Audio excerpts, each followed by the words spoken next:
RainierAvenueRadio.world is your 24/7 digital media hub. Tune in at RainierAvenueRadio.world. Also find us on Facebook, Twitter, and TuneIn apps. Welcome back to RainierAvenueRadio.world. It's me, your host, Tony B. This is our special Friday program where we discuss the impact of the coronavirus pandemic on South Seattle and surrounding communities. This is part of our communication strategy to provide information, awareness, and education about the coronavirus pandemic. It's also a place where we share with you how this has impacted and it continues to impact our communities. We've talked with small business owners. We've talked with health educators, health providers. Again, we've talked with government officials, and we've talked with members of our community. As a matter of fact, we interviewed someone from South Seattle who was COVID-19 positive when they weren't even sharing information with us about the impact that this was having on South Seattle. So we have the opportunity now to talk about something that I know is a big part of what we do here in Seattle, and that is our nightlife. Joining me, Steve, are you there? Yep, I'm here. My guest is Steve Severin, co-owner of one of Seattle's amazing live music venues, Neumos on Capitol Hill.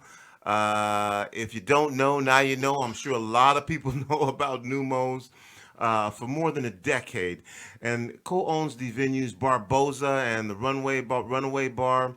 Created a new bar with an extensive 6,000 record music library with his friend John Richards and both of their wives as well, Amy Lindsey Richards and Leigh Sims, called Life on Mars. Stephen helped start the new coalition group WANMA, the Washington Nightlife and Music Association, as a way to save all music venues in the state of Washington. He's also very active and a precinct captain for the NIVA, the National Independent Venue Alliance, where the mission is the same. This is something that includes all 50 states and DC. I'm going to talk a little bit more about your background, Steve, just to, again, kind of solidify what a staple you've been in the nightlife community here. You got it started the legendary Rock Candy, and again, was a member of the mayor's original music advisory board, on Bumbershoot's advisory board, the founding creative director and talent buyer for City Arts Fest, and a founding member of the Seattle Nightlife and Music Association. Steve, welcome to the show. Thanks for having me. That's a long list. It makes me tired. I think it just means I've been around for a while. Well, you know, I'm thank you for joining us for this conversation, and the reality of this, Stephen, and I want this you to share with this. This is going to be a big question, and we'll have more, and I'm sure it's very nuanced, and we'll break it down. But the first thing is, Stephen, for those who are listening, tell us from not only from your firsthand experience, but from the organizations that you were involved in, how has the coronavirus pandemic impacted the Seattle nightlife scene? Well, specifically with music venues, we were the first to close and we're going to be the last to open. There's no way to socially distance yourself in a venue, and when you have that many people coming in and joining in the energy and the vibe of a space like that we all like to use to get away from our regular daily lives and all of the crap that happens, it can't be done in a way where you have barriers between people or you have all this empty space. It's creating the wrong kind of feeling of what we want a show to be, a live music show, or and so we it's been tricky because, you know, as with many venues, we've all closed down completely, and we have no idea when we'll open again. You know, I know that the different phases, and they're looking at heading into phase 2, maybe June 1st. But we're in phase 4, and nobody has any idea when that's going to be. So it's been tricky to navigate for sure. Let's talk about the Washington Nightlife and Music Association. Tell us what it is and why you started that coalition group. So what it is it's a group of venue owners, musicians, publicists, band managers, and just music fans. We all banded together probably a week after we got shut down and realized that we all needed to work together in order to keep the music scene going. We knew it was going to be a long time before we got a chance to get back to doing what we enjoy. And so we just started gathering on Zoom calls and figuring out what we could do to make sure that all of us were still here to be able to keep our venues open when we come back, whenever that is, so that artists have a place to play and, you know, and to make money and pay their bills. It's a combination. I mean, it's both parties have to coexist in order to make it work. And so we've been working together pretty hard, long hours, trying to figure out what we can do. And you know, Stephen, folks often go out and frequent venues, and as we hear about the coronavirus pandemic and the impact that it's having, you know, on small businesses, on business in general, we're not hearing about the impact that this is having on nightlife. Maybe because right now it's not top of mind. But how, with the coalition that you started, how are y'all surviving? I mean, I could ask it a number of different ways, Steve, but you know, we're hearing about hair salons and barbershops and nail salons, and I just had a gentleman on who was talking about his copy center, and he's lost 90% of his business. How the whole point of a nightclub is interaction. How are y'all surviving right now? Well, we're hanging in there. I'm not sure that not all of us are. There are some venues in Washington that have already made the decision to close. Some have been public, some have not. And that's going around the entire country right now because we have zero income. We have been doing what we can. I mean, obviously we've had to furlough, most all venues have had to furlough all of their employees at this point. We are working with landlords to try and get discounts on rent or deferrals.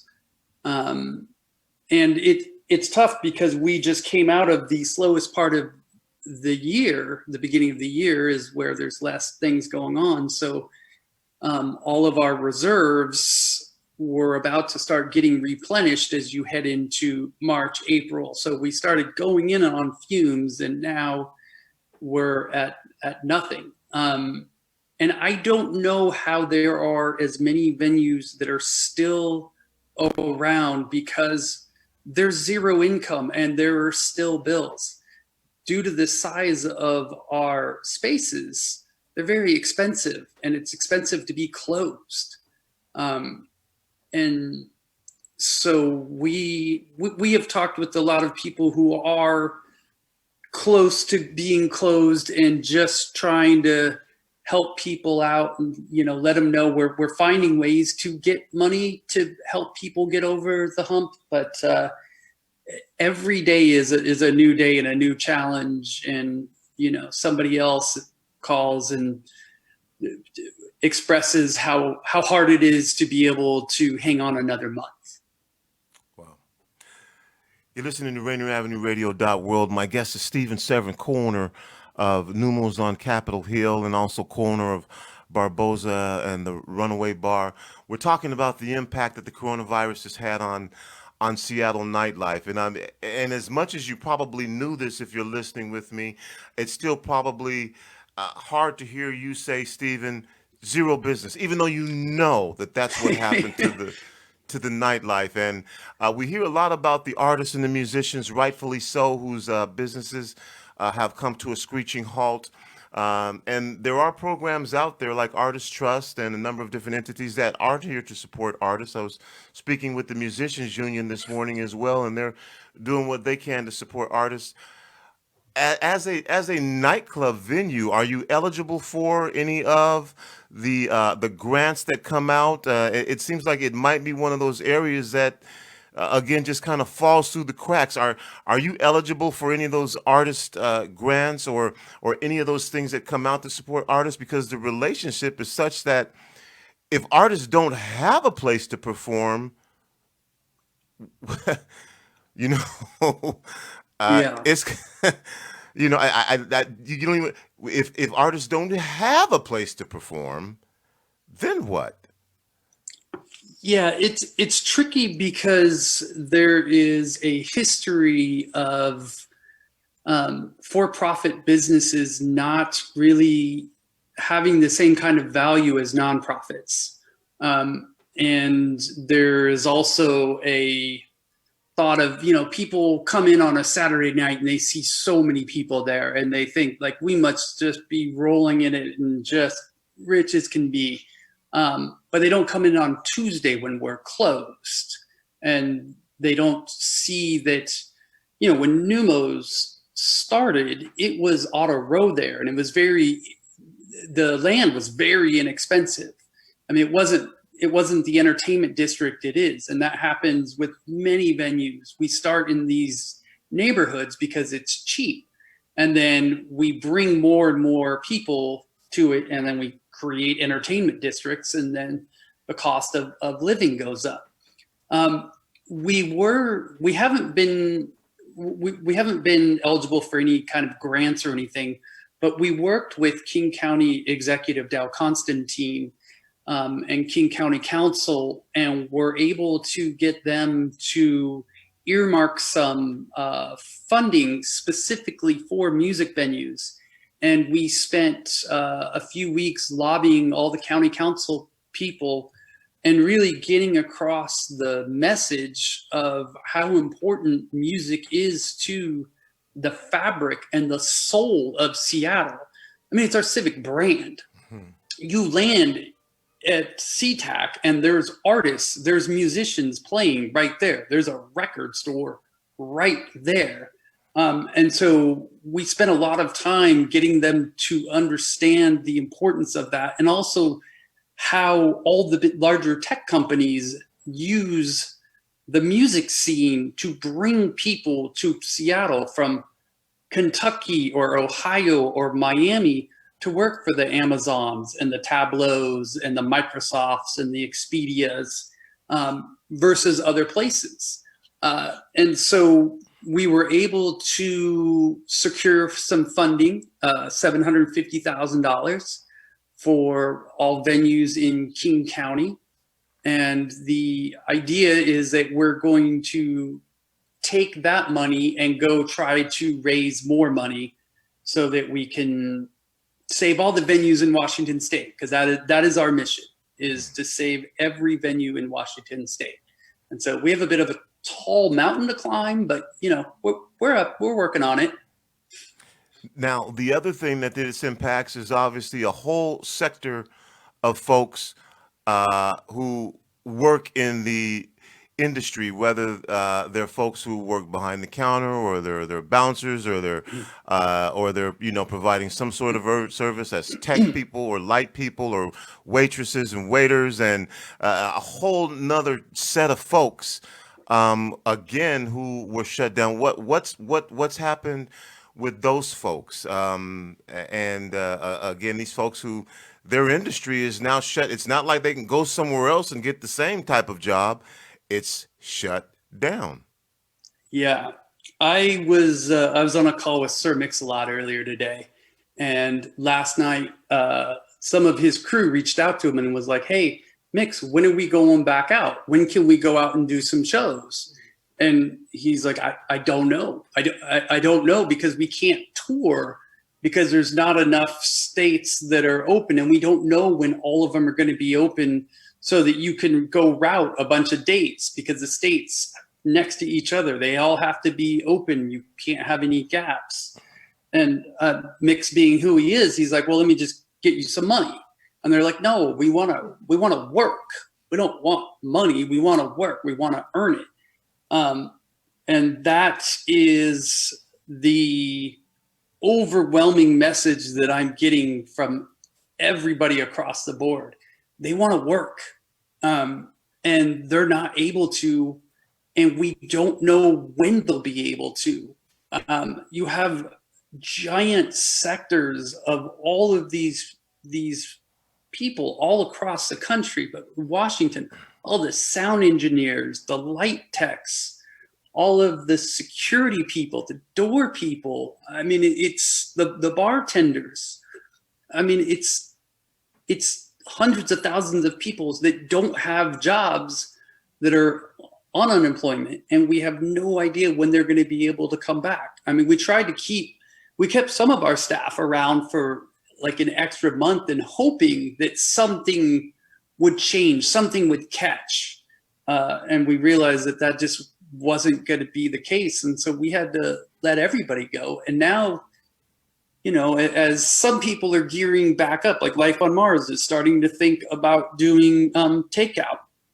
We got to reach out to our staff and hope they want to come back. Because some of them are like, all right, I'm on unemployment. I can just chill here and think about what our next move is. So we may not get back all of the great people that we had. It's tricky, and it's all a waiting game to figure out how to put one foot in front of the other. Every day is something new to figure out. You're listening to Rainier Avenue Radio.world. It's me, Tony B. This is our special edition, the impacts of the coronavirus on South Seattle and surrounding communities. My guest joining me is Steve Severin, owner of Neumos on Capitol Hill, Barboza, the Runaway Bar, and also the founders helped start the new coalition, the Washington Nightlife and Music Association, is a way to save all music venues in the state of Washington. And thank you for sharing this information with us, first of all, Steve. It's because it's not something you hear about. You don't hear about it.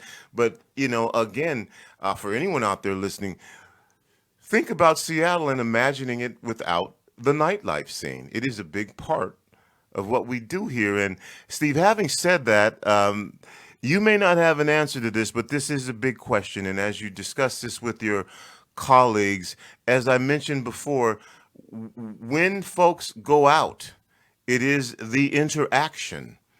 When you're going to watch a live concert, it is the interaction between each other, between the musicians on stage and the people in the crowd. And how is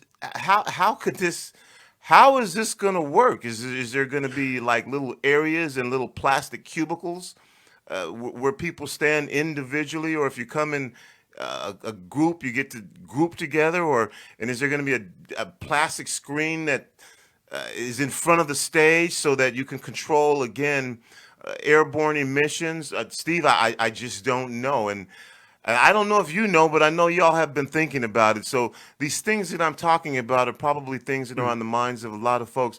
Do you have any answers to these questions right now? So there is a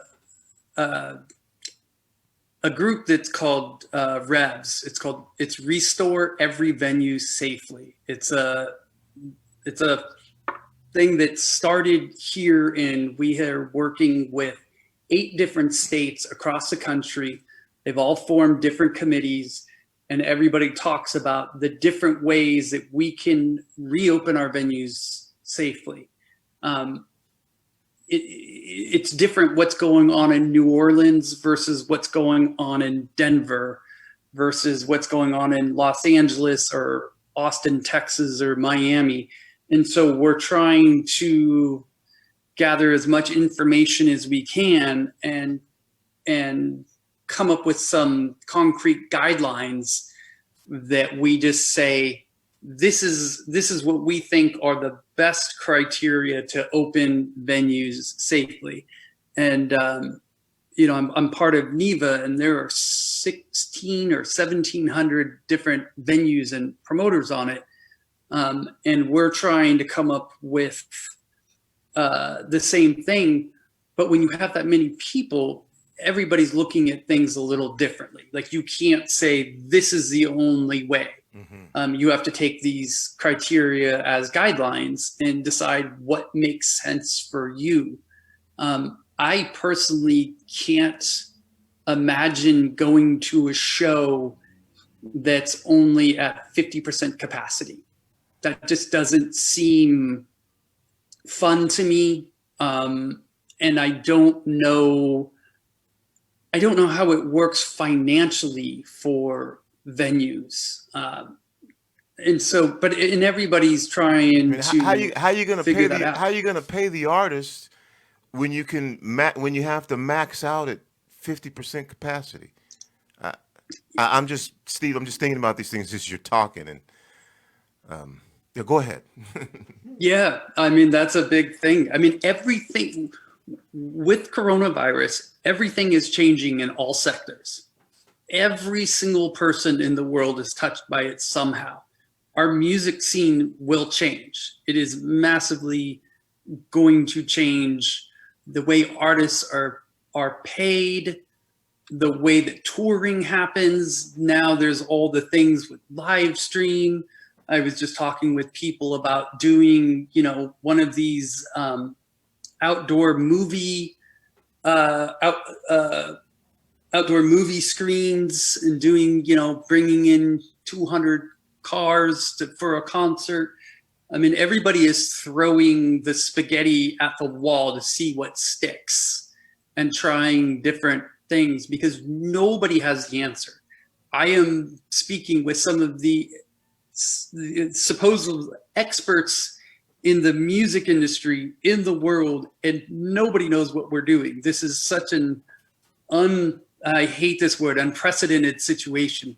I'm so tired of hearing that, but it is, and we don't know what to do, and we're just sort of fumbling along as we've been talking about Washington Nightlife Music Association and talking with some consultants and people that know how to build these coalitions. They keep talking about us building the plane while we're flying it. Because normally you have all this time to think about what you're going to do and your guidelines and everything, and we don't have that time. That's not something that we have. So we're just trying to build it as we go along and fumble along and make mistakes and learn from them and do it quickly because people need money. My guest again is Steve Severin, owner of Neumos on Capitol Hill. Steve, I've just got a few moments here left, but I want to give you thank you for joining me, first of all, and having this open, honest, frank conversation.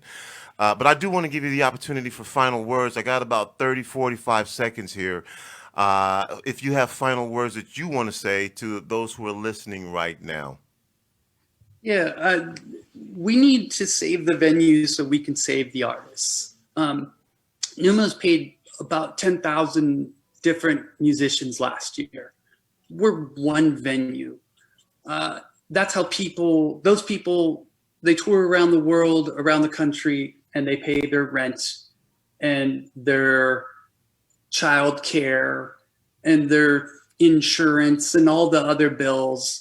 That's what their job is, just like somebody works at an insurance agency or a tech company. And so we are trying to spread this message as widely as we can. And we are going to launch a campaign shortly to make sure that every single person in Washington knows and does what they can to save all the independent venues and the independent owned small businesses as well. We're all in this same situation together, and we need to do all we can to help each other out. All right, Steve. Well, hey, if something comes up that you want to share, you know that you have Rainier Avenue Radio as a resource. And we want to check back in with you as well to find out as we go through all these things. Like you said, you're in phase 4. We're just going to continue to check in with you, and hopefully you can share information with us so that we can find out how the nightclubs are doing. Again, intrinsically intermingled into our community in what you provide. So thanks for joining us, and hang in there. Thanks so much for having me. Appreciate it. You're listening to Rainier Avenue Radio.world. It's me, Tony B. That's it. That's all the time that I have. We'll be joining you next Friday here at 1 o'clock for another update on the impact of the coronavirus pandemic on South Seattle and surrounding communities. Thanks for joining.